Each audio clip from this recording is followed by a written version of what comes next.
Welcome to Pratap classes. दोस्तों, Pratap classes के YouTube channel पर आपका स्वागत है। तो आज हम वर्ल्ड ज्योग्राफी की क्लास में हम चर्चा करेंगे विश्व की प्रमुख पवनें, यानी कि हम विश्व की प्रमुख हवाओं के बारे में चर्चा करेंगे, क्योंकि बहुत ही महत्वपूर्ण टॉपिक होने वाला है ये। और जो भी विद्यार्थी VDO mains exam, REET, PTI, second grade, lab assistant की तैयारी कर रहा है, तो लगातार आपको वर्ल्ड ज्योग्राफी की क्लास एक दिन छोड़कर आपको मैं उपलब्ध करवा रहा हूँ।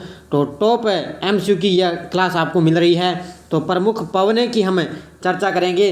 तो आज इस क्लास में तो जल्दी से सारे विद्यार्थी वीडियो को लाइक और शेयर कर देना, और जो भी विद्यार्थी हमारे इस चैनल पर नहीं है तो चैनल को सब्सक्राइब कर लें और इसके पास रहे बेल आइकन का घंटा दबा लें, ताकि हम जैसे ही वीडियो अपलोड करें उसका नोटिफिकेशन आप तक पहुंच जाएगा। तो वर्ल्ड ज्योग्राफी की क्लास में स्टार्ट करते हैं। आज का हमारा टॉपिक प्रमुख हवाएं या प्रमुख पवनें। तो स्टार्ट करते हैं। पहला क्वेश्चन देखिए, व्यापारिक हवाएं किन अक्षांशों से किन अक्षांशों की ओर बहती है? यानी कि जो व्यापारिक हवाएं होती है वो किन अक्षांशों से किन अक्षांशों की ओर बहती है? विषुवत रेखा से उष्ण कटिबंध की ओर, उष्ण कटिबंध से ध्रुव क्षेत्रों की ओर, असव अक्षांशों से विषुवत रेखा की ओर, या उपरोक्त सभी? तो इसका करेक्ट आंसर हो जाएगा असव अक्षांशों से विषुवत रेखा की ओर। ऑप्शन नंबर 1 इसका राइट आंसर हो जाएगा। व्यापारिक हवाएं किन अक्षांशों से किन अक्षांशों के बीच बहती है? तो ये असव अक्षांशों से विषुवत रेखा की ओर। तो option number 1 is correct answer.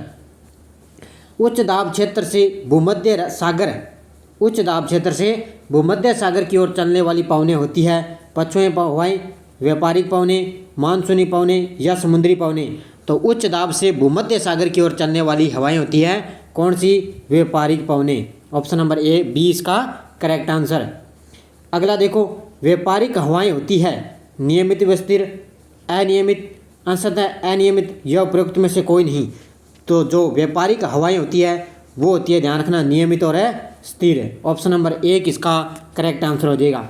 अच्छी तरह से पढ़ देना, क्योंकि आज जितने भी क्वेश्चन बन रहे थे हवाई से संबंधित वो मैं आपको 40 क्वेश्चन है, ये लगभग मैंने आपको अच्छी तरह से उपलब्ध करवा दूंगा। ढंग से पढ़ देना, इसका क्वेश्चन आपके बाहर नहीं जाएगा। पूरे वर्ष एक ही दिशा में प्रवाहित होने वाली पवन क्या कहलाती है? स्थानीय पवन, सनातनी पवन, सामाजिक पवन, या ध्रुवीय पवन? तो पूरे वर्ष में एक ही दिशा में प्रवाहित होने वाली पवन कहलाती है, ध्यान रखना, सनातनी पवन। कौन सी? सनातनी पवन है। पूरे वर्ष एक ही दिशा में ये प्रवाहित होने वाली पवन कहलाती है। अगला क्वेश्चन देखो, उपोष्ण उच्च दाब से विषुवत रेखीय निम्न दाब की ओर चलने वाली पवनें क्या कहलाती है? उपोष्ण उच्च दाब से विषुवत रेखीय निम्न दाब की ओर चलने वाली पवनें कहलाती है, ध्यान रखना, व्यापारिक पवनें। क्या कहलाएगी है? उपोष्ण उच्च दाब से विषुवत रेखीय निम्न दाब की ओर चलने वाली पवनें व्यापारिक पवनें कहलाती है। अगला देखो, व्यापारिक पवनें कहाँ से चलती है? विषुवत निम्न दाब से, अधो ध्रुवीय निम्न दाब से, उपोष्ण उच्च दाब से, ध्रुवीय उच्च दाब से?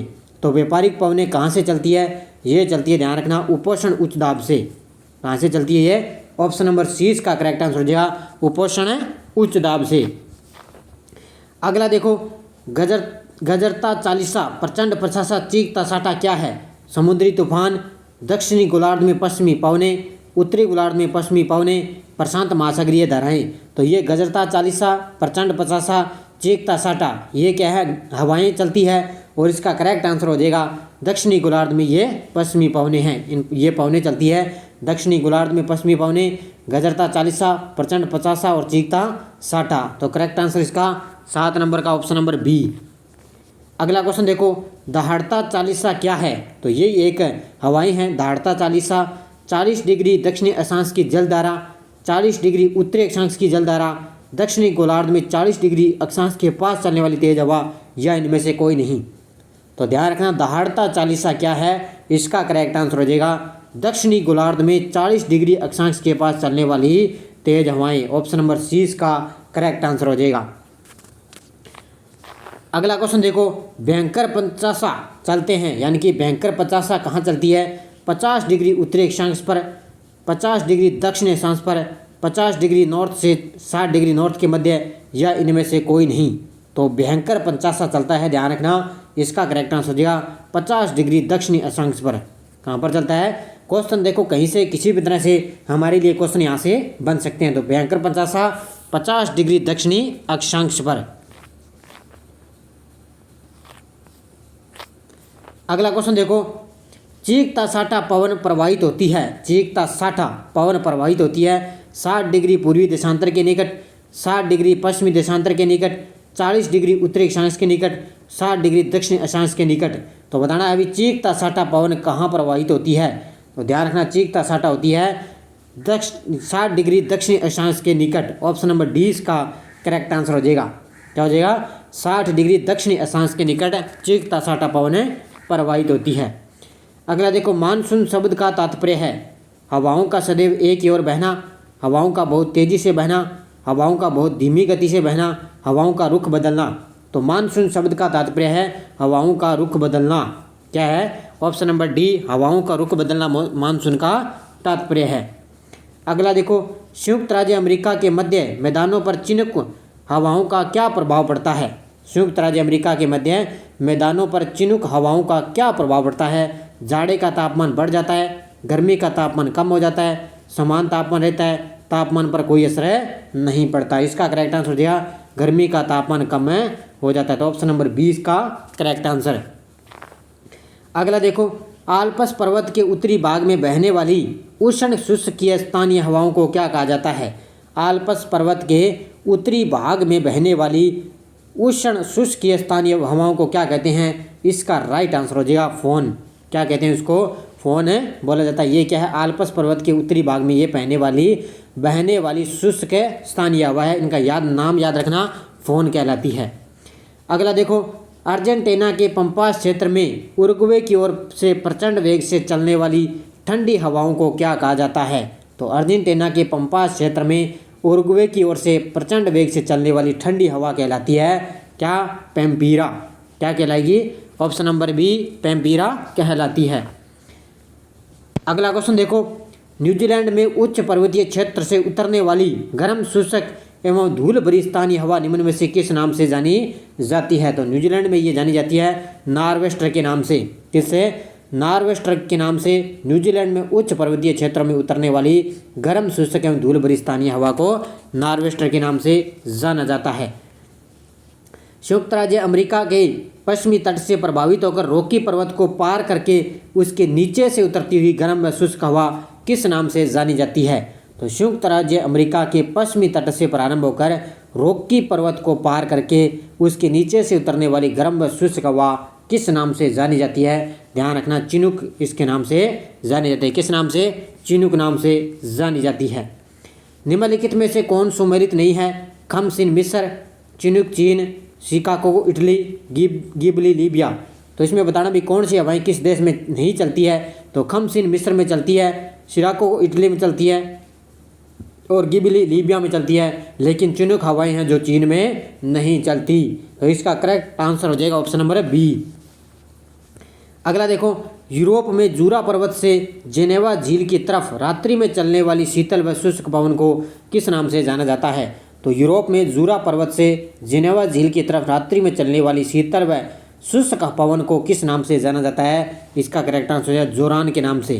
किस नाम से? जोरान के नाम से जाना जाता है।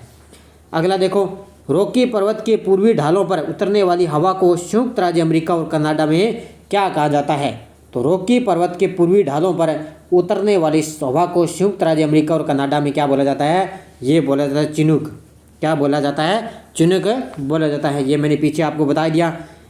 कौन सी ठंडी स्थानीय हवा नहीं है? मिस्ट्रल, बोरा, खमसिन, बिलजार्ड।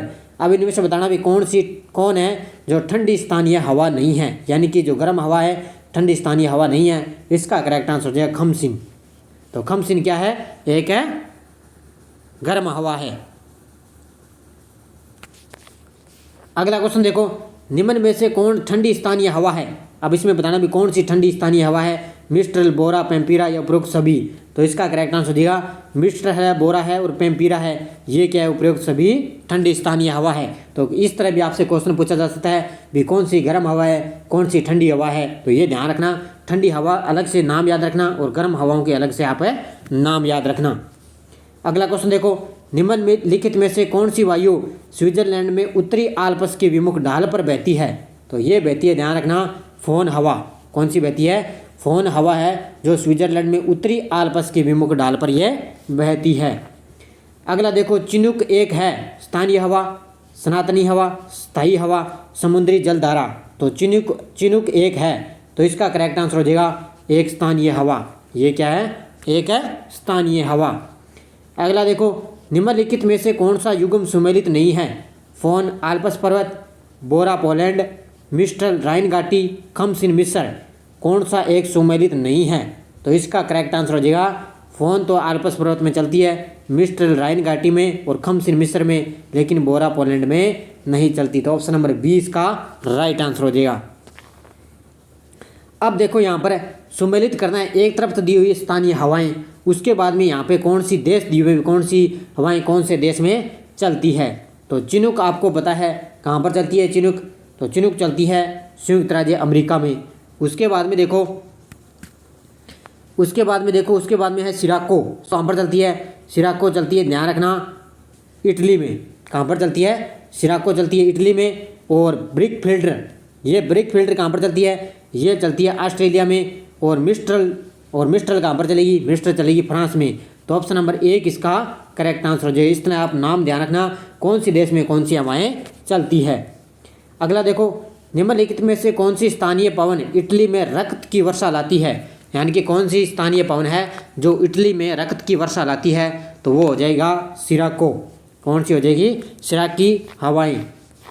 अगला देखो, निम्नलिखित में से कौन सी स्थानीय पवन हिमबख्शी के नाम से जानी जाती है? कौन सी जो स्थानीय पवन है वो हिमबख्शी के नाम से जानी जाती है? इसका करेक्ट आंसर हो जाएगा चिनुक। कौन सी जानी जाती है? चिनुक हवाएं हैं जो हिमबख्शी के नाम से जानी जाती है। अगला देखो, कौन सी स्थानीय पवन को डॉक्टर वायु भी कहा जाता है? कौन सी स्थानीय पवन को डॉक्टर हवा या डॉक्टर वायु भी कहा जाता है? तो किसको बोला जाता है? हरमटन हवा को। किसको? हरमटन पवने को डॉक्टर हवा भी कहा जाता है। तो ऑप्शन नंबर सी इसका करेक्ट आंसर है। अगला देखो, निम्नलिखित में से कौन सी स्थानीय पवन अफ्रीका में गिनी तट के लोगों को आर्द्र मौसम से राहत प्रदान करती है? यानी कि अफ्रीका में गिनी तट के लोगों को आर्द्र मौसम में राहत प्रदान करती है, तो वो है हरमटन। कौन सी प्रदान करती है? ये हरमटन हवाएं। निम्नलिखित में से कौन सी गर्म स्थानीय पवन कैलिफोर्निया में फल के बगीचों को काफ़ी नुकसान पहुंचाती है? यानी कि कौन सी गर्म जो स्थानीय पवन है जो कैलिफोर्निया में फल के बगीचों को काफ़ी नुकसान पहुंचाती है? तो इसका करेक्ट आंसर हो जाएगा सांताना। कौन सी है? ऑप्शन नंबर बी सांताना जो पवनें हैं जो कैलिफोर्निया में फल के बगीचों को काफ़ी नुकसान पहुंचाती है। अगला देखो, निम्नलिखित में से कौन सी स्थानीय पवन मध्य यूरोप के पर्वतीय क्षेत्र से यूगोस्लाविया के एड्रियाटिक तट की ओर प्रवाहित होती है? तो वो कौन सी स्थानीय पवन है? इसका करेक्ट आंसर हो जाएगा बोरा। कौन सी पवन है ये? बोरा हवाएं। अगला क्वेश्चन देखो, पछुआ हवाएं वे हवाएं जो बहती है, यानी कि जो पछुआ हवाएं हैं वो कहाँ से कहाँ तक बहती है? ध्रुवीय क्षेत्रों के ऊपर, रात्रि में समुद्र पृथ्वी से समुद्र की ओर तथा दिन में समुद्र से पृथ्वी की ओर, मौसम पर निर्भर होकर विभिन्न दिशाओं में, भूमध्य रेखा के 30 डिग्री 60 डिग्री उत्तरी दक्षिणी अक्षांश के मध्य है। तो इसका करेक्ट आंसर क्या हो जाएगा? भी भूमध्य रेखा के 30 डिग्री 60 डिग्री उत्तरी दक्षिण अक्षांश की रेखाओं के मध्य क्या है? पछुआ हवाएं चलती है। तो ऑप्शन नंबर डी इसका राइट आंसर। अगला देखो, समुद्री समीर बहती है दिन के समय रात के समय दोनों या मौसमी? तो समुद्री जो समीर है या समुद्री हवाएं हैं वो बहती है, ध्यान रखना। इसका करेक्ट आंसर हो जाएगा दिन के समय। कहाँ कब बहती है? दिन के समय। वायुमंडलीय हवा पृथ्वी पर रखी जाती है। वायुमंडलीय हवा पृथ्वी पर रखी जाती है गुरुत्व द्वारा, पतनों द्वारा, बादलों द्वारा? इसका राइट आंसर हो जाएगा पृथ्वी के घूर्णन द्वारा वायुमंडलीय हवा पृथ्वी पर रखी जाती है। तो ऑप्शन नंबर डी इसका करेक्ट आंसर हो जाएगा। अब यहाँ पे फिर आपको सुमेलित करना है। सुमेलित कीजिए नीचे दिए गए कोड पर। यहाँ पर देखो, अब ये आ चुके हैं चक्रवात से संबंधित, जो मैंने आपको चक्रवात करवाए थे। देखो, विली वेली मैंने आपको बताया था कहाँ पर चलती है। ये विली वेली चक्रवात कहाँ पर आते हैं? ऑस्ट्रेलिया में आते हैं। तो 1 नंबर का हो जाएगा 2 नंबर, यानी कि ये 1 और 2 कट के अब इनमें से दोनों में से देखना है। तो ध्यान रखना, ये सॉरी विली विली कहाँ पर चलती है? ऑस्ट्रेलिया में। यानी कि 1 का 2 देखना है हमने। तो 1 का 2 देखना है। यहाँ पे देखो आप, तो यहाँ पे देखो आप, विली विली आ गया ऑस्ट्रेलिया में। तो यहाँ पे 2 ये कट गए, तो 1 इनमें से दोनों में से आएगा। उसके बाद में हरिकेन चलता है संयुक्त राज्य अमेरिका में। तो यहाँ पे फिर 1 ये आगे। उसके बाद में देखो टाइफून कहाँ पर आते हैं? चीन में। तो यहाँ पे आएगा इसका 4 नंबर, यानी कि सी का 4। तो ऑप्शन नंबर यहाँ पे सी इसका करेक्ट है आंसर हो जाएगा। यानी कि विलीविली ऑस्ट्रेलिया, हरिकेन संयुक्त राज्य अमेरिका और टाइफून आते हैं चीन में और बाग्यो आते हैं फिलीपींस में। तो ये इनका ध्यान रखना, इसी तरह से मिलान कर लेना। तो ऑप्शन नंबर सी इसका करेक्ट आंसर है। अगला देखो, सहारा रेगिस्तान में शुष्क पवन हर मटन उड़ती है। तो सहारा रेगिस्तान में शुष्क पवन हर मटन उड़ती है, इसका करेक्ट आंसर हो जाएगा पूर्व से पश्चिम की ओर। कहाँ पर है? पूर्व से पश्चिम की ओर। अगला देखो, व्यापारिक पवनों की परिघटना किस कारण से होती है? व्यापारिक पवनों की परिघटना किस कारण से होती है? ये होती है, ध्यान रखना, ऊष्मा का सेवन के कारण। किसके कारण है? ऊष्मा का सेवन के कारण ये होती है। अगला देखो, डोलड्रम क्या है? डोलड्रम क्या है? डोलड्रम है, ध्यान रखना, उष्णकटिबंधीय पवन पट्टी। क्या है? डोलड्रम क्या है? उष्णकटिबंधीय। डोलड्रम क्या है? उष्णकटिबंधीय पवन पट्टी। अगला क्वेश्चन देखो, सिरोको का एक नाम किस अर्थ के लिए प्रयुक्त होता है? एक स्थानीय पवन के लिए। तो सिरोको मैंने आपको बताया था किसके लिए प्रयुक्त होता है, ये एक स्थानीय हवाई हैं और इसके लिए ये उपयुक्त होता है। अगला क्वेश्चन देखो, दक्षिणी पूर्वी व्यापारिक हवाएं बारिश के मौसम में भारतीय उपमहाद्वीप के किस कारण से आकर्षित होती है? तो दक्षिणी पूर्वी व्यापारिक हवाएं बारिश के मौसम में भारतीय उपमहाद्वीप में किस कारण आकर्षित होती है? इसका करेक्ट आंसर हो जाएगा उत्तर पश्चिमी भारत में कम वायुदाब के होने के कारण। इसमें उत्तर पश्चिमी भारत में कम है वायुदाब के होने के कारण। आज का अंतिम क्वेश्चन देखो, निम्नलिखित में से कौन सा एक दक्षिणी गोलार्ध में पवन का अपनी ओर वायु विक्षेपित होने का कारण है? तो ध्यान रखना, ये कारण है पृथ्वी का घूर्णन। किसके कारण है भी? कौन सा एक दक्षिणी गोलार्ध में पवन का अपनी बाईं ओर विक्षेपित होने का कारण क्या है? पृथ्वी का घूर्णन। तो ये क्वेश्चन थे। जाते जाते वीडियो को लाइक शेयर कर देना, और जो भी विद्यार्थी हमारे इस चैनल पर नहीं है तो चैनल को सब्सक्राइब कर लें और इसके पास लिए बेल आइकन का घंटा दबा लें, ताकि आपको जैसे ही नोटिफिकेशन मिले आपको नोटिफिकेशन मिल जाएगा। शाम 8 बजे मेरी डेली लाइव क्लास आपको मिलती है। तो डेली मेरी शाम 8 बजे लाइव क्लास, एक दिन छोड़कर आपको जीके की क्लास और एक दिन आपको वर्ल्ड ज्योग्राफी की क्लास आपको मिलती है। तो धन्यवाद दोस्तों, जय हिंद, जय भारत।